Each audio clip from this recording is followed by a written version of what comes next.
like, shit, I wish the Knicks were playing the Bucks. What is up, guys? It is time for an MLB Deeper Dive, and a deeper dive you shall not find because we have 14 games today to dig into. Some of them pitching, we don't even know yet, but we're going to do the best to cover it as best we can. And I am Chris Spags, joined once again by the namesake of this YouTube channel, as well as everything that we have at Awesemo.com. He's Alex Awesemo Baker. How you doing, Alex? What's up, guys?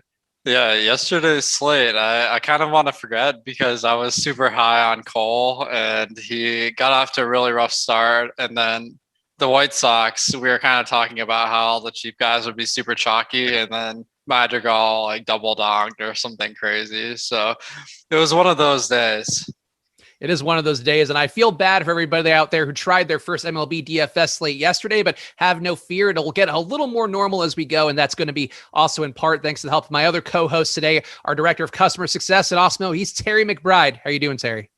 Doing good, buddy. Doing good. Yeah, I echo Alex on that one. It was definitely a slate that went wacky pretty fast. I was patting myself on the back for a few minutes with the Max Fried call, but then, yeah, everything Garrett Cole went wonky. Everything with the stacks I was on went wonky. The White Sox won. Just like Alex said, I was just cracking up when I saw Madrigal's first home run, and then he piled on top of it. So, yeah, that's baseball, though. I mean, that's a normal day.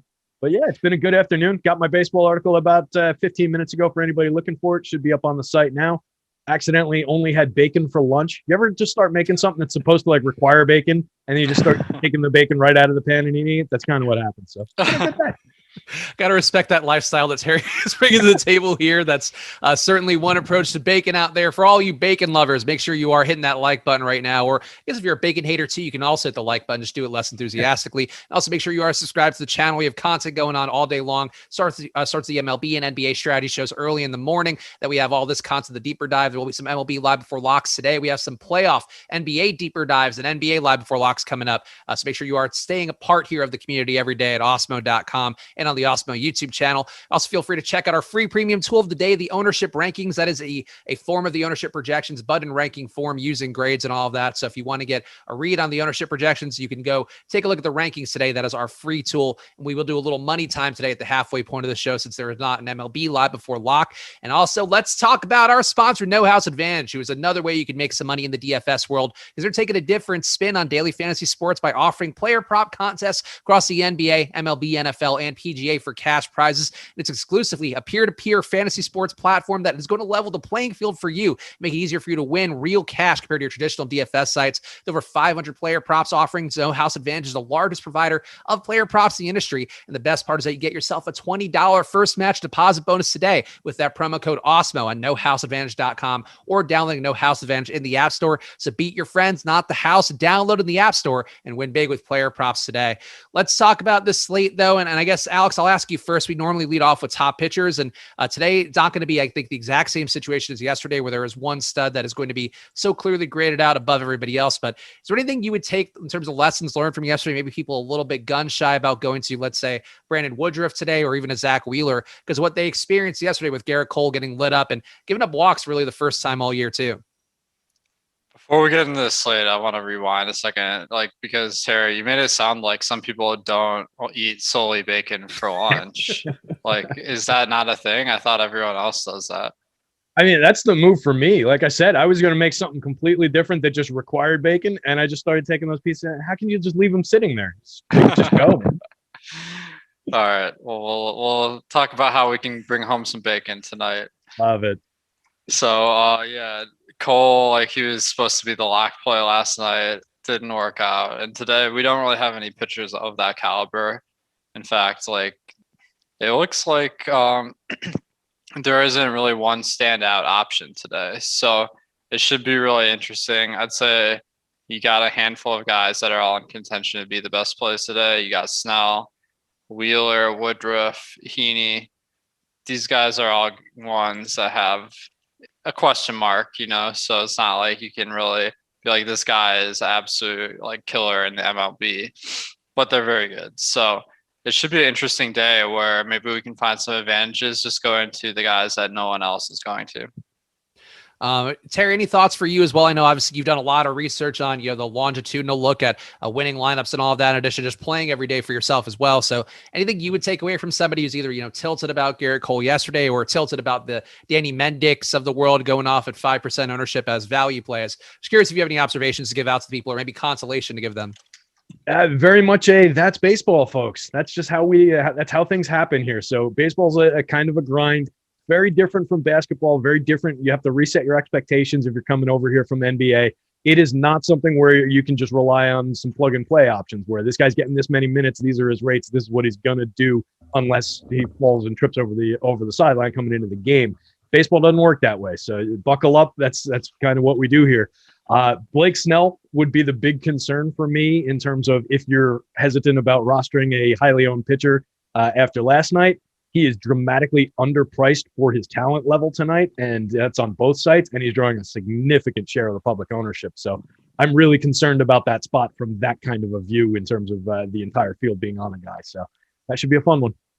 And a quick shout out to the chat as well. Philip still saying great show yesterday, guys. I know we saw some tweets from people who did have a couple wins and credited the deeper dive. So we appreciate all of you guys being a part here. Jacob Lassalette as well saying shout out to your guys' advice. I had 2 entries in the Fanduel 100K to first, and he got 6th and made 2,500 thanks to the advice. And Paul Harris didn't win huge yesterday, but did triple his money up. And it's really all relative to you guys, obviously. Like, it's great to see a guy like Jacob coming in, getting 2 entries and finishing 6th. That's not the most likely outcome. So kudos to him figuring that out. But at the end of the day, if you're making money here, or at least you're approaching the sport in a smart way, approaching DFS in an intelligent way, I think we've done the best that we can do here. So we appreciate all you guys for riding along here, and make sure you check out these shows every day. Kevin S., I'm going to assume our regular prankster here, saying any love for a minimum price Howard Smith today.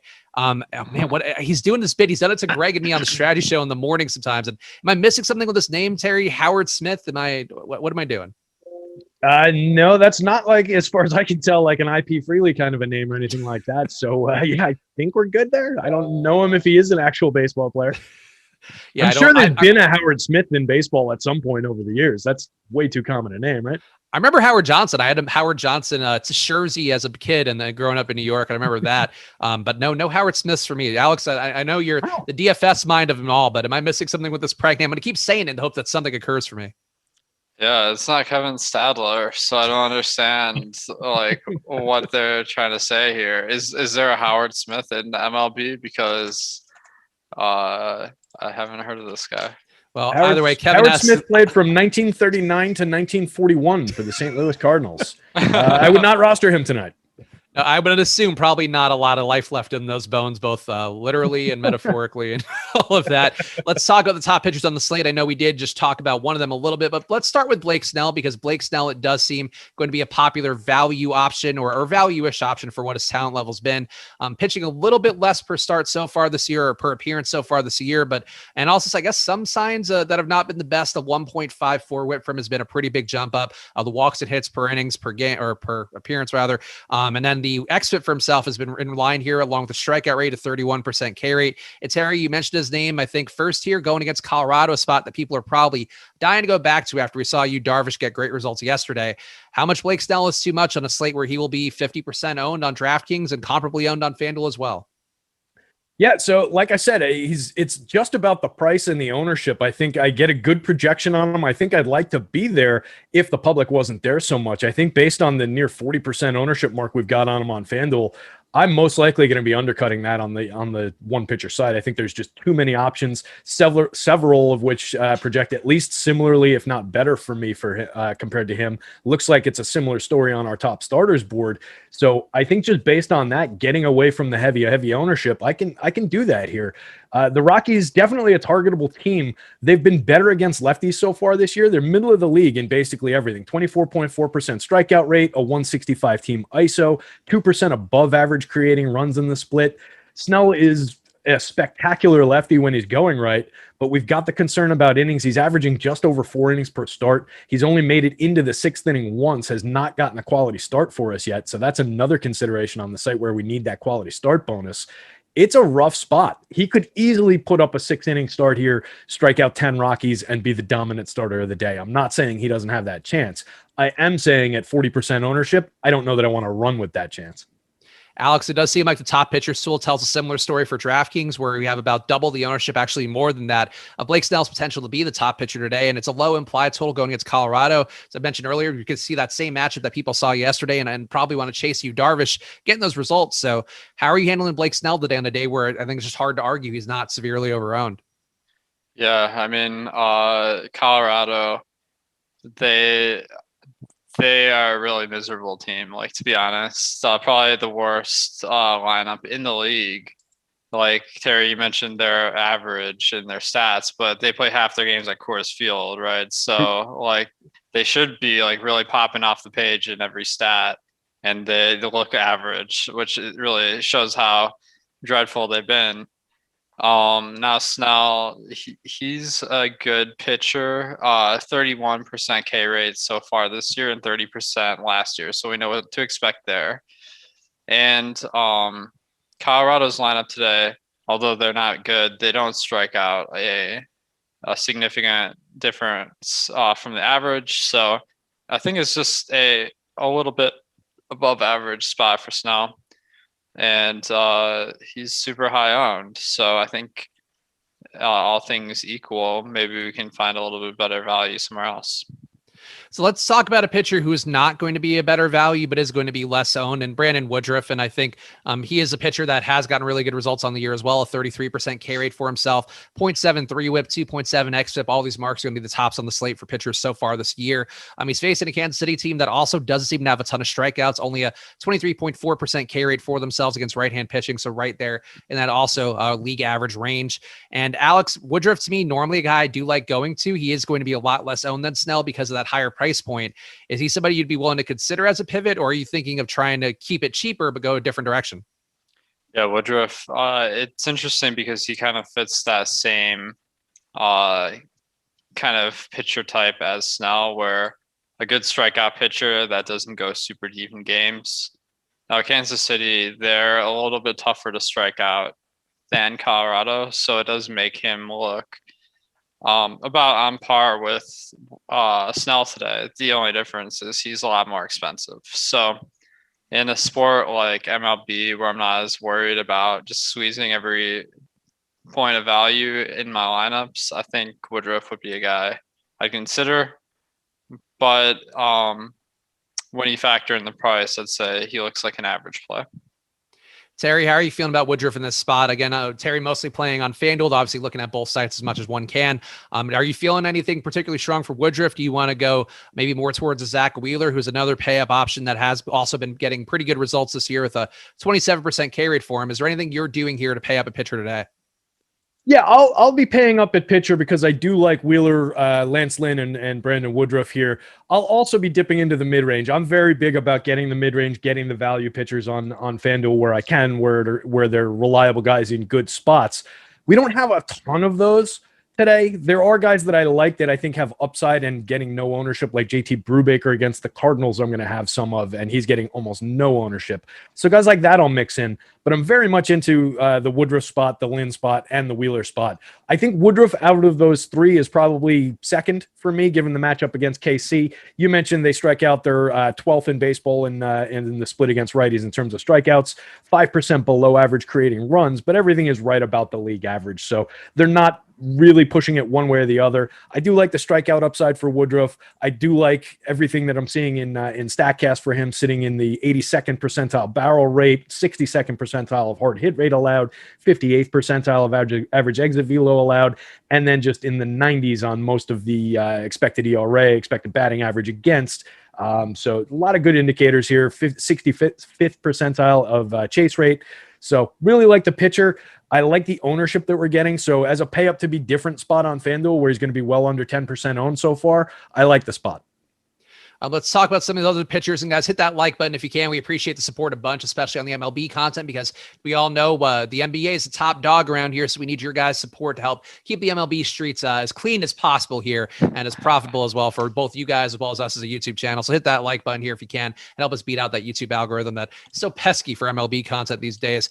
Alex, give me your thoughts on Zach Wheeler as well. And I guess you could also take me to a Lance Lynn if you want, but just want to close out the loop on some of the top pay-up options here. And Wheeler, a guy who has been been pretty good historically. Certainly, I think a little bit less in the way of strikeouts compared to guys like Woodruff and even Blake Snell at a cheaper price tag. But he's been pretty reliable so far this year, facing a weak Miami team with only 3.2 implied runs for them. So how does Wheeler grade out for you? Yeah, I will mention we just got some breaking news. Not usually something that happens in the MLB Deeper Dive, but Bailey Ober is starting over Michael Pineda tonight. So I'm kind of wondering if maybe there'll be some value there. We can talk about that in a bit. But Wheeler, he's been a pretty productive guy this year. Very steady performances, like goes pretty deep in games. Not a strikeout rate that'll blow you away, though. 27%. That's about 3% higher than the league average. And they priced him today at $10K, which is way above average. Matchup versus Miami. Good for avoiding runs, but not a difference maker in the number of strikeouts he's going to get. So I'd say I feel good about him winning the game, but he looks pretty overpriced to me.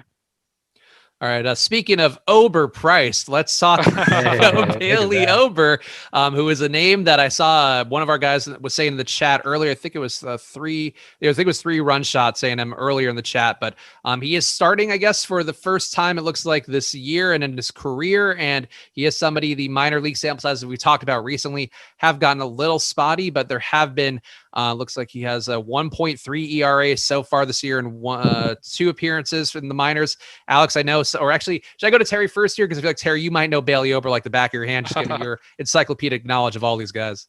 Not a prospect name that I knew. He's in the 40 range in the team prospects. Looks like more of a control command guy, which is weird because he's 6'9", 260, but has a 45 grade fastball. You just expect a guy with that frame to be throwing a lot harder. So I'm curious to see what he brings to the table. It looks like he's been a plus strikeout guy in the minors.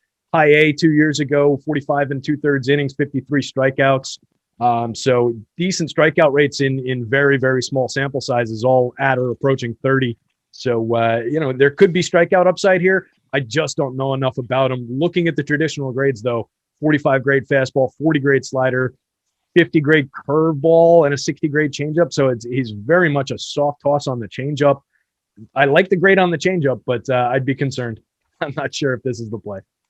Alex, any thoughts for you to add on here on a name that we didn't know? And honestly, there are a couple here. We do have some of the guys we talked about before the show. Cody Poteet, who we have seen pitch recently. Tomas Zabuki is another name supposed to be starting for the Mets. And I apologize to the Zabuki family for not saying that name correctly on the first time out. But Alex, of these names that are popping up for people probably the first time this year, is there anybody that does jump out? And is there any room for you to play any Bailey Ober? So he's not in the player pool right now, sadly. I think it's a little bit too late in the day, so I'm not expecting them to add him. But it doesn't make me feel worse about the White Sox, I'll say that. So they won us the money last night. I wouldn't be shocked if it happens again today. If anything else, it'll make the White Sox way more chalky. But let's see. Yeah, I think if he's starting over Pineda, that means they think he's better than Pineda, right? So maybe it won't be that easy for the White Sox. Yeah, does seem like an interesting move here by the White Sox. There's only a 4 implied total for them. So obviously if that does move, you'll see a good read here on how Vegas is treating that one. Let's talk about some of the rest of the pitchers here. The ownership on Draftkings looks like it'll be going pretty well spread out besides some of the studs that we talked about. One name that does jump out is going to be Andrew Heaney going against Cleveland. Cleveland yesterday had some decent results, but really didn't have the power day I think they could have had against the mediocre bullpen and Sandoval. But Heaney has been a pretty good strikeout guy this year, has always been one, going back to 2019 at 28.4% K rate. This year he's up to a 33.6% K rate for himself. Still getting banged around by power, which I think has always been sort of the one ding you could throw his way. 185 ISO allowed since 2019. This year up to a 4.8% on run rate. But Terry, how are you feeling about Heaney on the spot? Is he a guy, didn't work out fantastically yesterday for Kikuchi, but is Heaney a guy you're willing to pay down for on FanDuel to try to get some of that upside? Just looking for him on my board as you were talking about. I think it might be a spot where I'm going to be looking at the Cleveland side of things. He projects okay for me, but I've just got a lot of other options that I think I like better. He is a solid strikeout starter, so he was somebody I hadn't really been considering too much because I do like this Indians lineup. I like what they do limiting strikeouts overall, and they're fairly cheap. So I think that's the end of this one that I would be getting into a little bit more. I don't think there's anything wrong with going to Heaney, but to throw on top of that, he's also getting owned around 15% of the time. I'd be more inclined to go there if he was in like the 2 to 5% range and I could get him at like 10 and be comfortably above the field. Nice 33.6% strikeout rate, 2.95 xFIP, 114 whip on the year is fine. Putting a few too many guys on base, but I mean 114 is clean. It's just a little higher than you'd like to see for like a true ace level guy. But it's a nice year so far from Heaney. I just don't know that it's the spot for me. Alex, it does seem like Heaney will be a bit more in play on DraftKings with 25% ownership expected his way. Still looks over-owned according to the top pitcher, still facing a Cleveland team with only a 20.8% K rate against left-hand pitching so far this year. How are you feeling about Heaney? Because the projection does make him pop. I'm sure he's going to be somebody that if you guys are using the Awesemo projections today, you'll probably get a lot on Fantasy Cruncher. But on paper, it does seem like a bit of a tough situation. A park that plays pretty well for power and a Cleveland team that doesn't strike out a lot.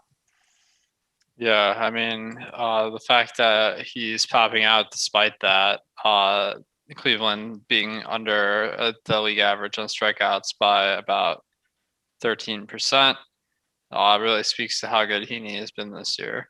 33% K rate. I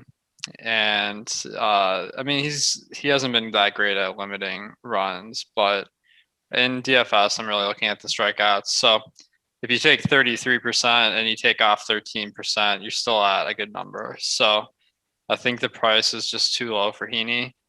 The ownership is high, but we're comparing this to the other options on the slate. The other one that comes to mind is Snell, who we also have at a low price point, going a little bit over-owned. So I think I would lean Heaney a little bit, but I do think there are other pitchers on today's slate that may be really good values as well that don't have the ownership of these guys. Do you want to offer one of them up, Alex? And I guess one super chat we can get to, which I think we'll do at the halfway point because we talk a little more holistically about strategy there, but solid picks. Don't worry. We're going to get to your question here coming up in about 7 minutes or so. But Alex, throw another pitcher in the mix. And I feel like maybe you might be going to Jameson Taillon, which I'm curious to start that discussion as well. Okay. So I was hoping you wouldn't ask so I can just keep these pitchers to myself, but Taillon is a guy that I'm kind of got my eye on tonight. And the reason why is he's really been productive this year.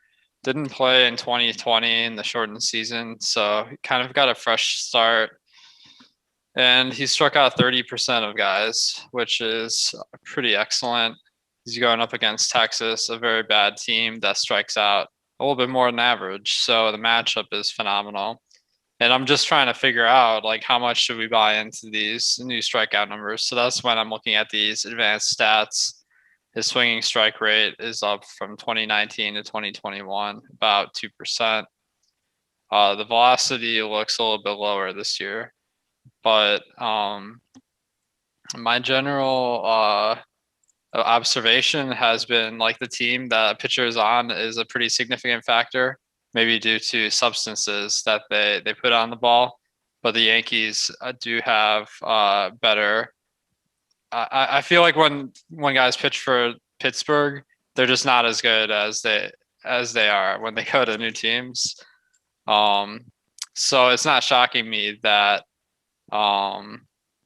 that Taillon's having a better year. One example is Charlie Morton in recent memory. Mm-hmm. So, Terry, go ahead. Sorry. Sorry. Yeah. So I think this is a good time to buy in on Taillon.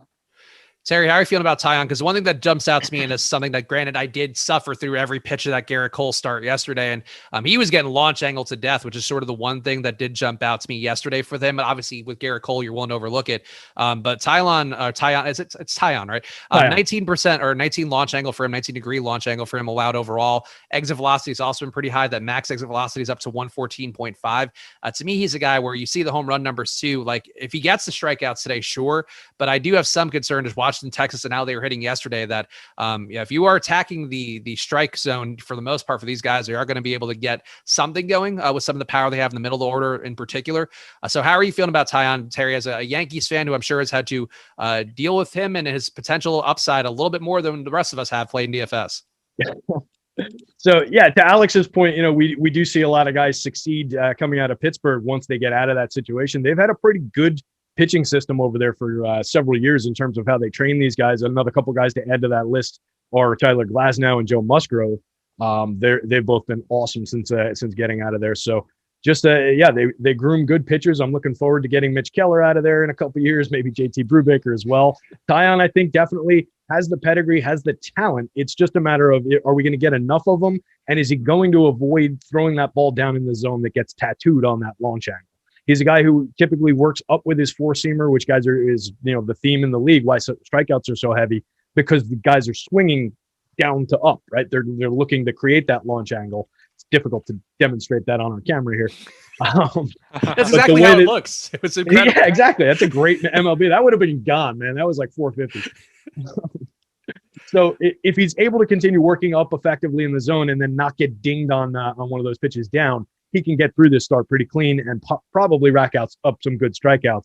It's the 13th percentile barrel rate that concerns me. It's the 31st percentile average exit velo that concerns me. You mentioned the max exit velo as sitting 10th percentile, that 114th. So there's a little bit concerning on the hit side of things, but Texas 27.3% strikeouts against righties this year. There's plenty of strikeouts there for him.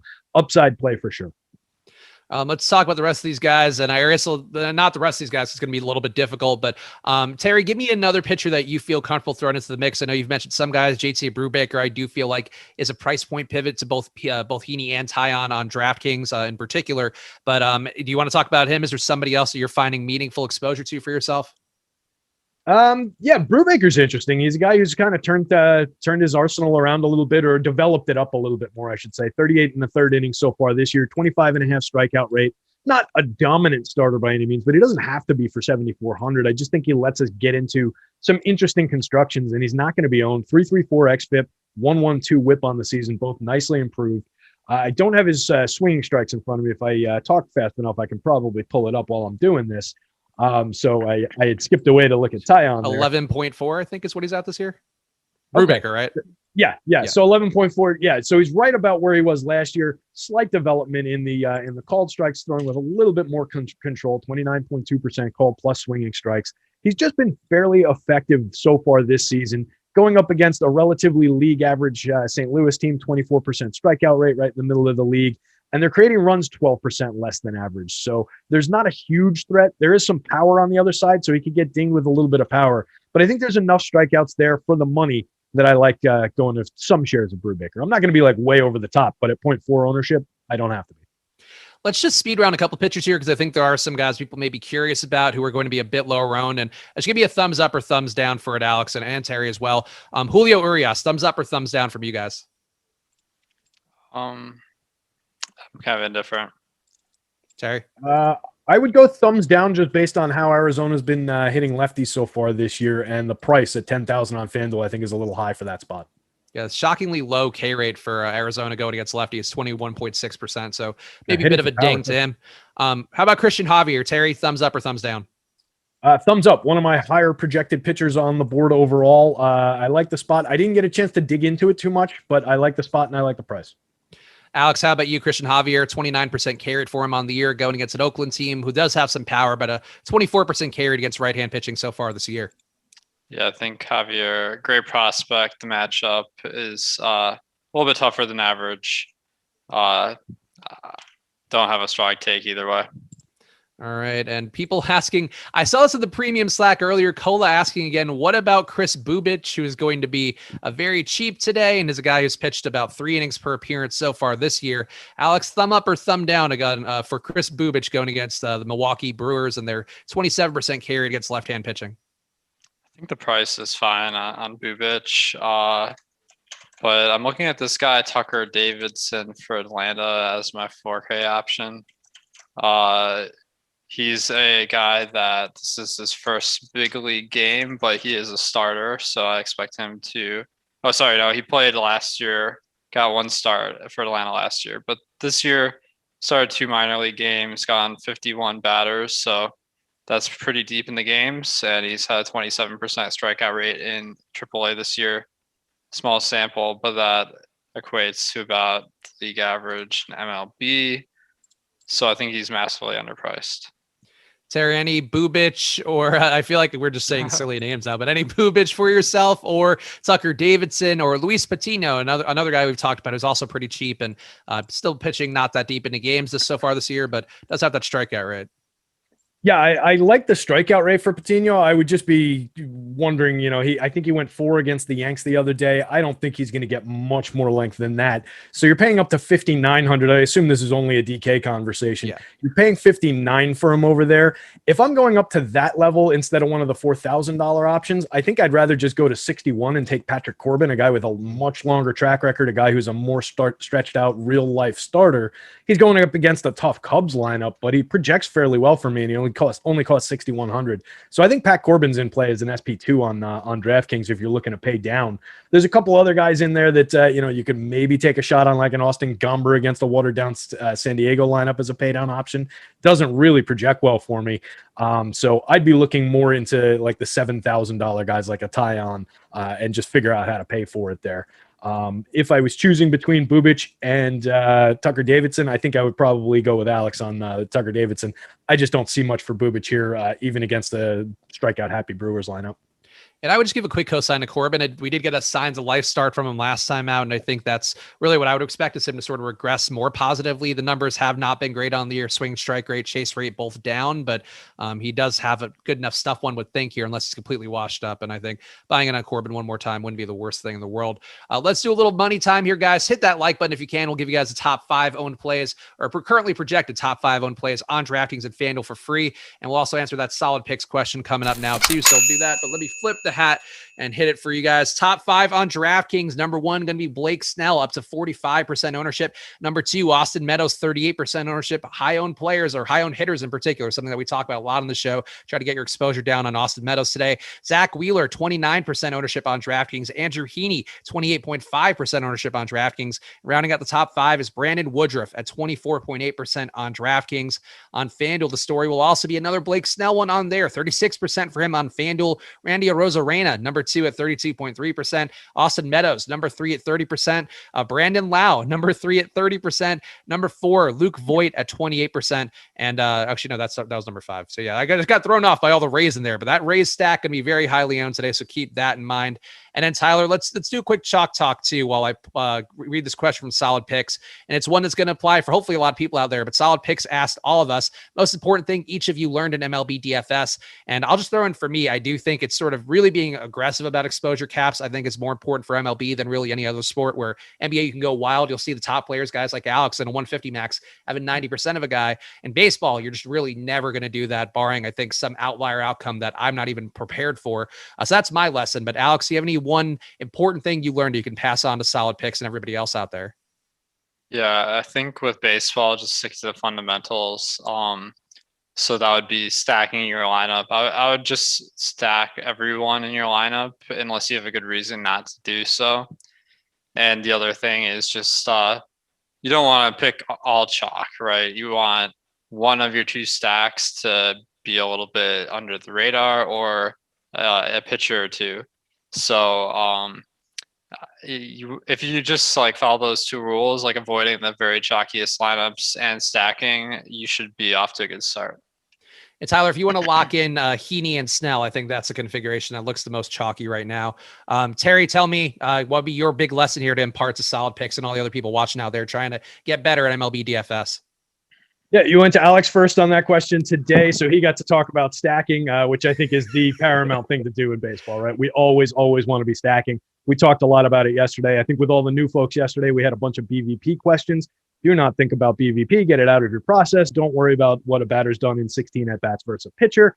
I would say a lesson that it took me a while to figure out getting started in baseball, coming from learning DFS processes through other sports to a degree, was that you don't have to spend all your salary in baseball, where in many of the other sports, the rate-based sports, we're really striving to get to all the best values, pay, like you said, 90% on value plays so that we can lock in, spend all our money and get to these other stars.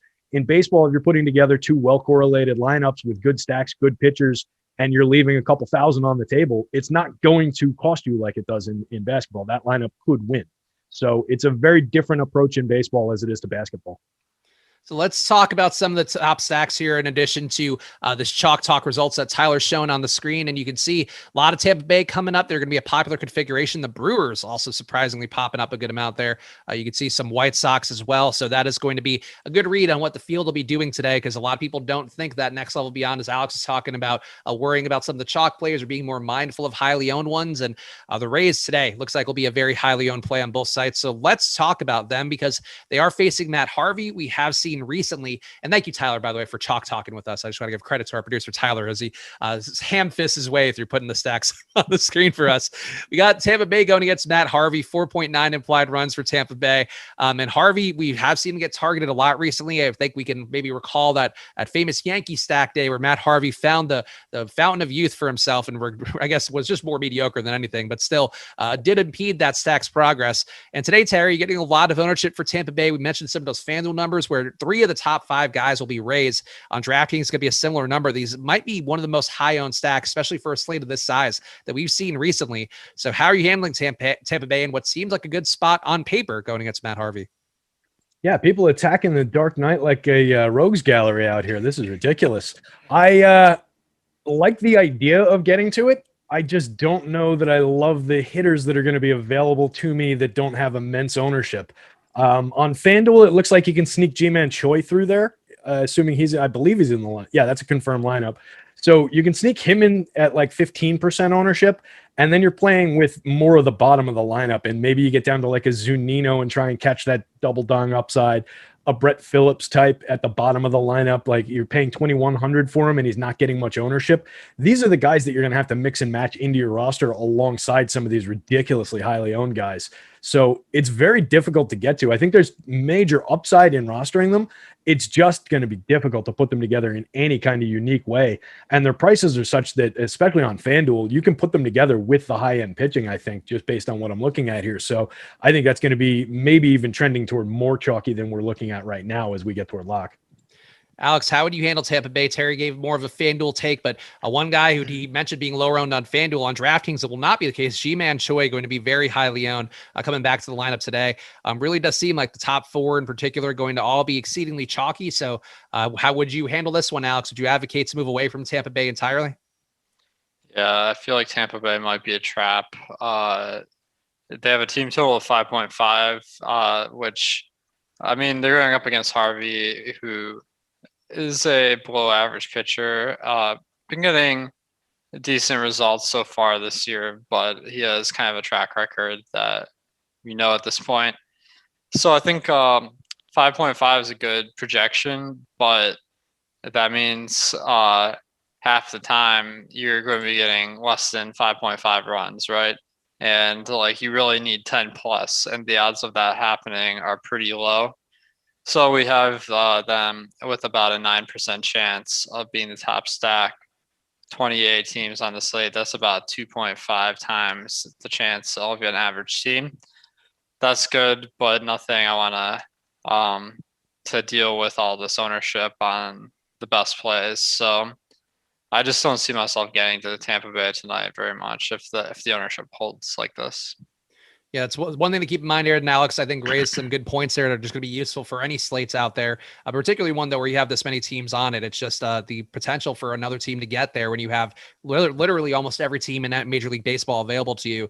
It looks like a good spot on paper, boy. When it's that highly owned, definitely going to be worth trying to spread that exposure around. Speaking of spreading exposure around, it does seem like one team that appears under-owned to me, and maybe it's the matchup too. It is a tougher one, but this Park has been playing pretty fast all year in terms of scoring. It's the Toronto Park going against Eduardo Rodriguez for these guys, 4.9 implied run total for Toronto today. Boston, a slightly lower one, 4.1 implied runs for them going against Ryu. But Alex, we have seen this Park play about as well as anything this side of course for the most part in terms of power.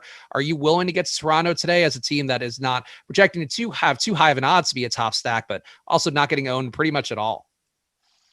Yeah, so Toronto is quite expensive, and they have a good Park, obviously. Eduardo Rodriguez has been a little bit better than average, though, which does reduce their potential a little bit. And they're the home team. That's kind of an underrated factor in fantasy baseball because you get one less inning if your stack goes off. So all of this is making me think that Toronto isn't the best play today. So if we are going there, it's because of ownership, like you said. And it does look like the ownership is kind of in line with their chance of success today. So I'm kind of indifferent about it. Terry, do you have any feel here for Toronto, or do you want to take us to another team? Because we have so many to cover here. I'm happy if you aren't feeling the love for Toronto that we can go somewhere else. Yeah, it's not as much Toronto. I might be there a little bit more than Alex, a little bit more enthusiastic about some of the guys like Vlad Guerrero Jr. at 5.5% ownership. I'm happy to pay $4,000 for Vladdy as a one-off on Fanduel in spots if he's going at that ownership. The rest of the guys around him make it more difficult to stack. They're drawing a little bit of ownership. I think actually the more interesting team, considering the park that they're going to be playing in, is the Red Sox on the other side, drawing like no ownership. And they're pretty affordable as well from top to bottom. So I can definitely get into that stack depending on who's in the confirmed lineup. But starting with Alex Verdugo, JD Martinez, Xander Bogaerts, Rafael Devers, even Christian Vasquez work in. And then I always end up mentioning the two hitters at the bottom, Hunter Renfroe and Bobby Dalbec. Just immense power down there for absolutely no money. They've come through, I think, every time I've mentioned them for home run upside. So I'm going to do it again here. I'm going to roster him if nobody else is. We also got our guy Budho Jenkins in the chat asking about Randall Grichuk in the chat. I feel like this is one that I wouldn't have any issue. To me, Toronto, I think, is a good team to take your one-offs from in particular. I think the full stack getting there might be tough. It's a pretty good bullpen. As Alex mentioned, Rodriguez also a pretty good pitcher as well, giving up just a 3.3x FIP on the year. But I think getting some power going here, Grichuk's going to be 1% owned. Biggio, Santiago Espinal is going to be completely unowned. Those two, I think, have a little more logic. The guys like Teoscar Hernandez, Grichuk, Gurriel, all under 5%. Vlad Guerrero, who Terry mentioned, also under 5% on DraftKings. There's a lot of ways you can go here to try to capture, I think, some one-off power. So I don't mind doing that today. But some of the other top stacks that we're looking at. Oh, go ahead.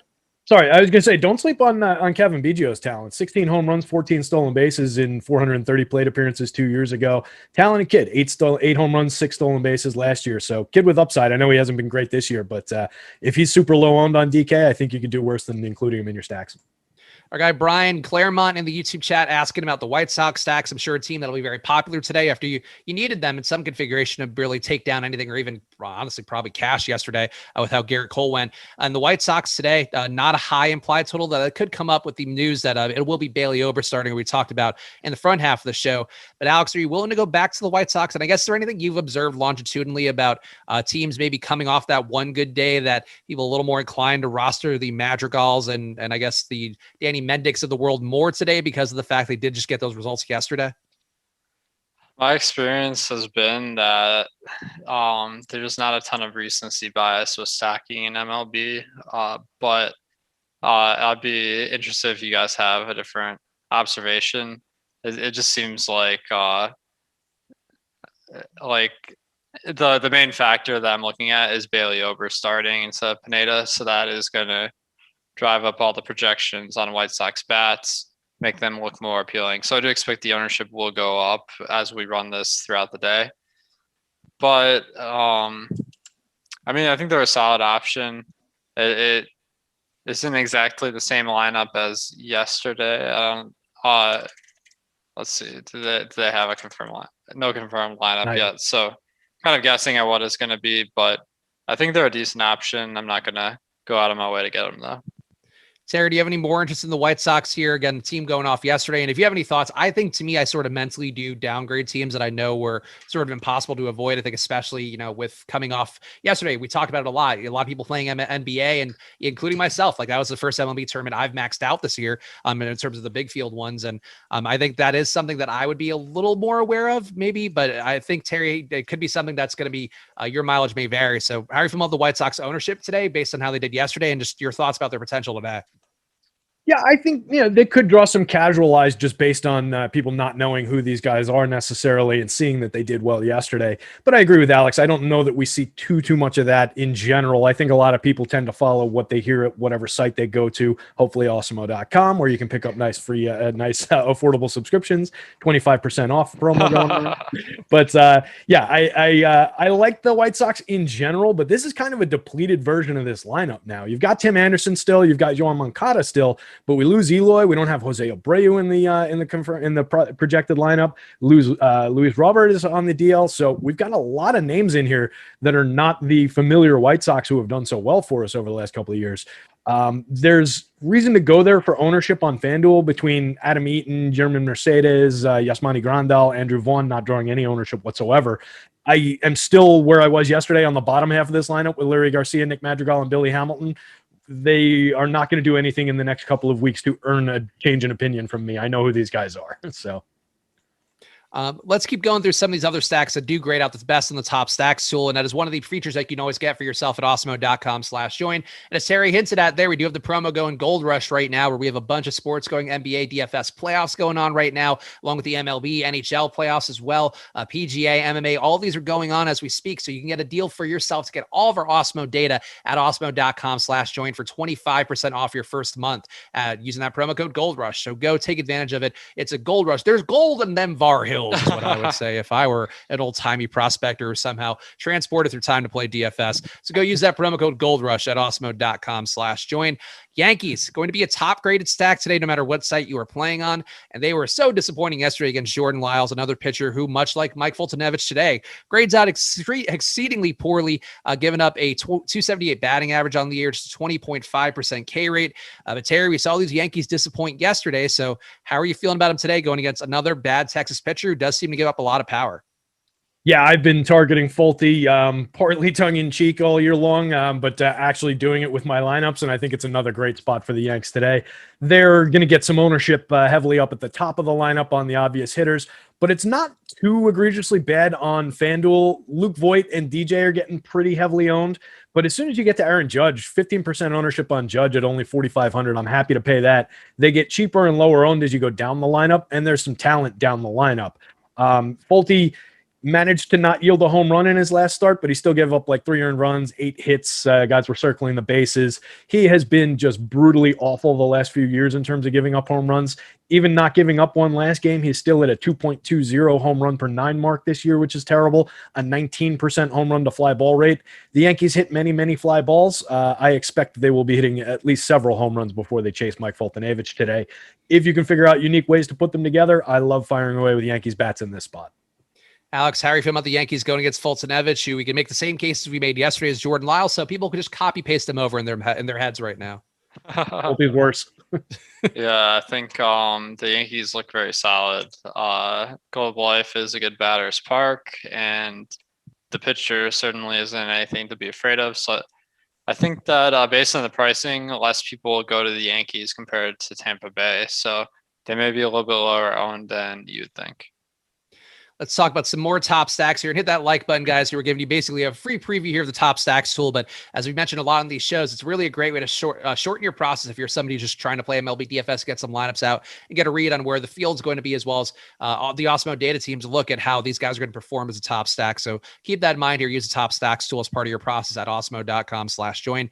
Milwaukee, another team grading out well. We saw they were popping up quite a bit in the optimizer and that crunch that our guy Tyler ran.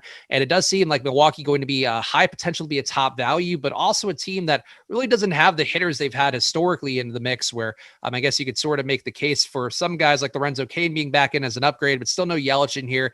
And they are facing Chris Bubich. So Terry, I feel like we've given more the people per capita, more Chris Bubich talk than any show out there, which is really what I strive for. But a highly owned Milwaukee team, are you willing to be there given the fact that they have shown precious little in terms of being capable of hitting this year? Yeah, probably not. It looks like the DK factor, I think, would be the pricing. I think that's really driving a lot of that ownership. They're just really, really cheap compared to a lot of these other teams we've looked at and talked about. They're getting less ownership on FanDuel, where the pricing is certainly not expensive, but like relative to other spots, it's a little bit higher. So it's not really pushing them quite as much. I think it's very much more an optimizer play that's just coming up for people rather than a go-to kind of a spot. I talked about Bubich before. He's certainly targetable for some offense here, a lefty against the Brewers. It's a good side of split for several of their hitters, but I think I'd be more inclined to go for like an Avi Garcia one-off and just take the savings there. He's only 5.1% owned on FanDuel, 10.1 on DK. You're getting him at a good price. He's historically been very good against lefties, had some good power upside. I don't know that I need to stack this team when they're this heavily owned, though. Alex, Milwaukee seems like one of those teams that we talk about a lot in these shows where they're going to come up a lot in optimizers, but in terms of practical execution, probably not a team to go with heavily. How are you feeling about their prospects today? As the team does have a pretty high probability of being the top value stack according to the top stacks tool. Yeah, I feel actually not bad about Milwaukee. So no lineup yet, so it's really anyone's guess what it's going to look like. But they have a team total of 4.7, and they're on the road. Those are two good factors. It does show that sports books don't have any confidence in Bubic, so that makes me feel good about the Milwaukee stack. And they're really, really cheap. The chalk strategy today seems to be spending down on pitcher and getting guys like Snell and Heaney, and then spending up on bats. A good way you can get a little different is you spend down at bats and spend up a pitcher. You can achieve that with Milwaukee and some other good value stacks, and they just don't have that same ownership they would if there was a Cole on the slate. So does it then seem like a reasonable guess to say that you might not be as inclined to play Milwaukee if you're playing both, like, let's say Snell and Heaney together? Because that to me seems like that'd be a very popular construction. Well, you're just going to have a lot of money left over if that's your lineup. So I don't think many people will choose to do that. But I think you're going to have more of an advantage if you pick Milwaukee and then you spend up on some of the less popular pitchers that may be a little bit overpriced today. Would you prefer, Alex? Sorry, Specs. Trying to slide that in. I'm trying to make sure we get every stack possible in. Go ahead.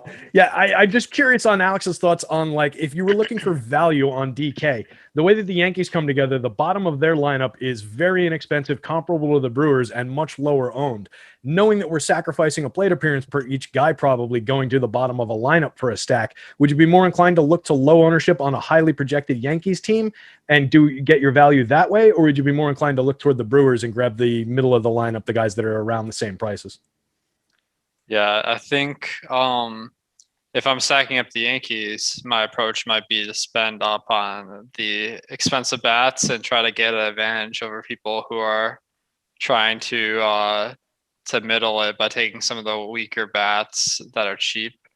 Where Milwaukee, I mean, you can get all the best bats in your lineup for a ridiculously cheap price. So I don't like trying to force in the value guys into my stacks. Let's keep going through here. Speaking of a team that does not have a lot of value, guys, Houston, another team that appears to be the most under-owned team according to the top stacks tool. Only a 4% chance of being the top stack, but 1% ownership expected for him on DraftKings. Going to get Sean Manaea in this spot. And Alex, it does seem like you're paying a premium to get to Houston in a tough park as well, or at least one that's playing a little bit tougher right now because of the weather. How are you feeling about Houston stacks today as a team that is going to be mostly overlooked entirely? Yeah, they're super, super expensive today.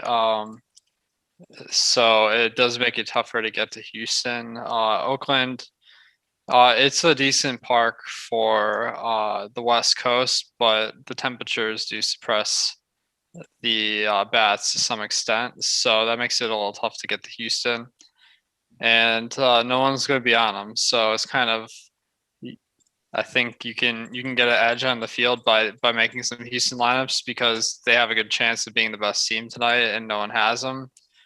But I don't think that's going to be the best approach that you could possibly make tonight. Terry, how are you feeling about Houston? If you have another priority stack that you want to throw into the mix, let's do that because got just about 5 minutes left here until the show closes off. Yeah, I think you're really boxing yourself into very specific constructions if you go to Houston on DK. I like them a little better where they're more affordable, easier to put into lineups on FanDuel. I love the ownership, obviously. If you can get to them and figure out good lineups to put together, if you've got a sneaky good cheap pitcher or something in mind, then by all means, fire away. They're great against lefties, create runs 22% better than the average against lefties. One of the league leading teams in home runs against lefties with 21, 17.6% strikeout rate on the season against lefties.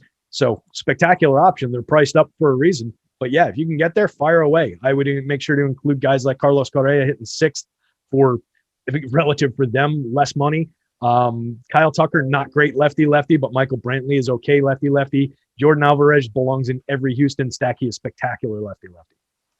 We get one question here, which I just took in the chat, but Texas, the roof here was something that changed, I think, yesterday throughout the course of our show, where I did see on Twitter after we did our deeper dive yesterday that the roof was going to be closed in that one. And Alex, this is a spot where Globe Life, where the roof should be closed again today. So does that sort of change how you view the Texas hitting, or really any teams hitting at Globe Life when the roof is open versus when it's closed?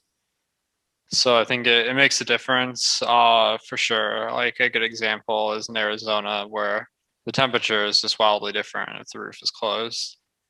But if you're looking at the Vegas lines, like most of us do as kind of your jumping off point, that already fully accounts for any weather factors. So making an additional adjustment to account for this could steer you in the wrong direction.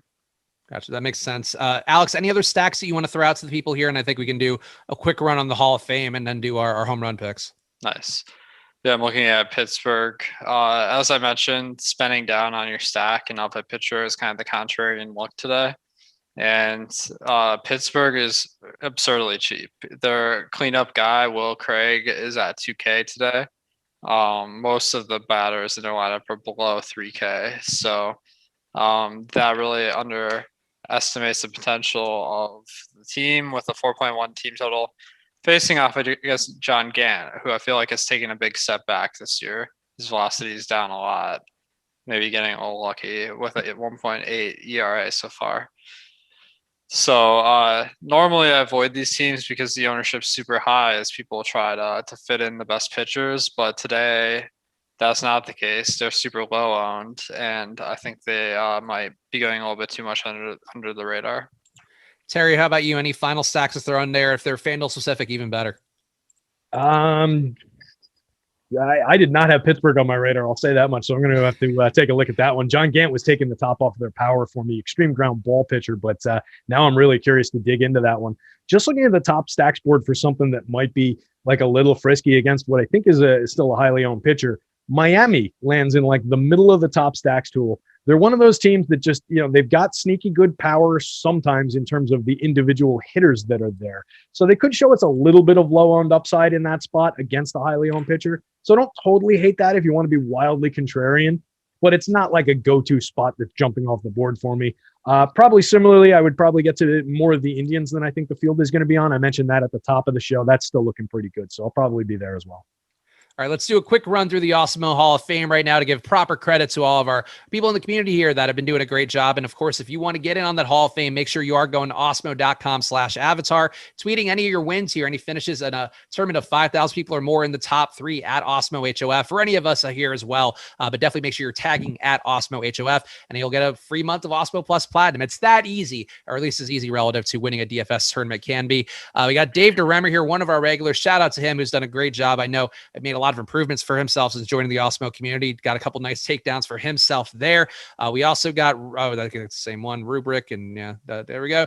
We got Matt Butler here doing a great job as well. Awesemo tools have been very useful since we found the site years ago, watching the free NBA shows on YouTube. And again, if you want to make that plunge for yourself, going from a guy just watching on YouTube to somebody who does use all the data we have at awesemo.com/join, take advantage of that promo code Gold Rush for 25% off your first month.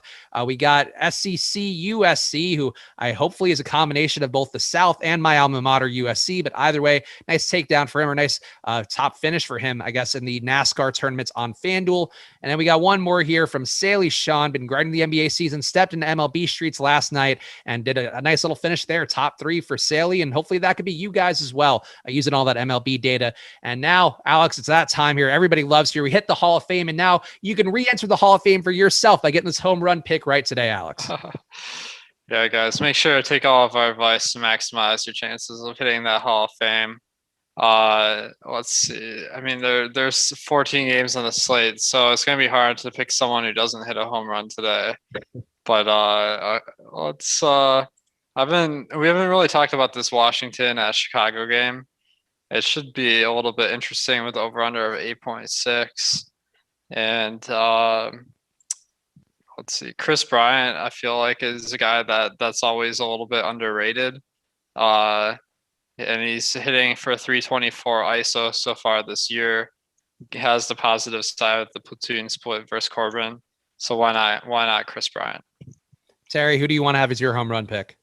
That was a solid pick, Alex. I like that one a lot. Another game we didn't really talk all that much about because we didn't know the starting pitcher against either Jordan Yamamoto or Thomas Suzuki, however you say that, or anybody else that the Mets roll out. I kind of like the Braves stack here. They're smashing through the top of my power index with Yamamoto in there. My home run pick would be Mr. Frederick Freeman from the left side of the plate, although Acuna rakes out better on my home run.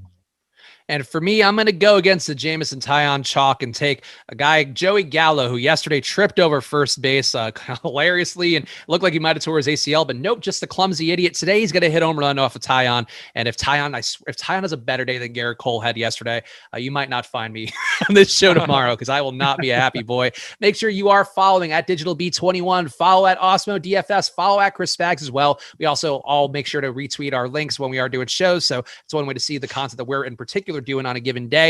And make sure you are using that Gold Rush promo as well at awesemo.com/join. We appreciate all you guys for being here and come back tomorrow. Subscribe, hit the like button before you go. We'll see you guys again soon. Good luck.